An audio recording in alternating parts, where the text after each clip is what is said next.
কিশোর যুবক তোমরা বদলাও আব্বা। মাত্র 33 বছরের এক যুবক, সে পাক্কা ইমানদার ছিল। আমার প্রিয় ভাই শহীদ শরীফ উসমান হাদি রহমতুল্লাহ আলাই, এই প্রিয় ভাই সে 5 ওয়াক্ত নামাজ পড়তো।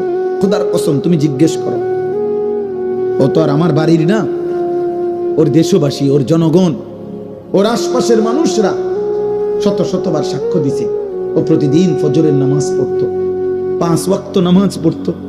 যেদিন রবের কাছে চলে গেছে, গুলিবিদ্ধ হইছে, সেই দিন সে শুক্রবার জুমার নামাজ পড়ে এরপরে বের হইছে, তারপরে সে গুলিবিদ্ধ হইছে।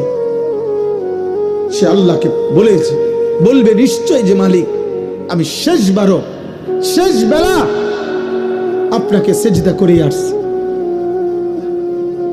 কত লক্ষ কোটি হাফেজ, আলেম, মুফতি, মুহাদ্দিস, তালেবে ইলম, পীর, বুজুর্গ, আউলিয়া, হাফেজে কোরআন, সাধারণ মানুষ, ঠেলাওয়ালা, রিক্সা, দিন মজুর, কুলিওয়ালা, ট্রাকওয়ালা, বুড়া মানুষ, জওয়ান মানুষ, বাচ্চা মানুষ, সব তার জন্য কাঁদছে।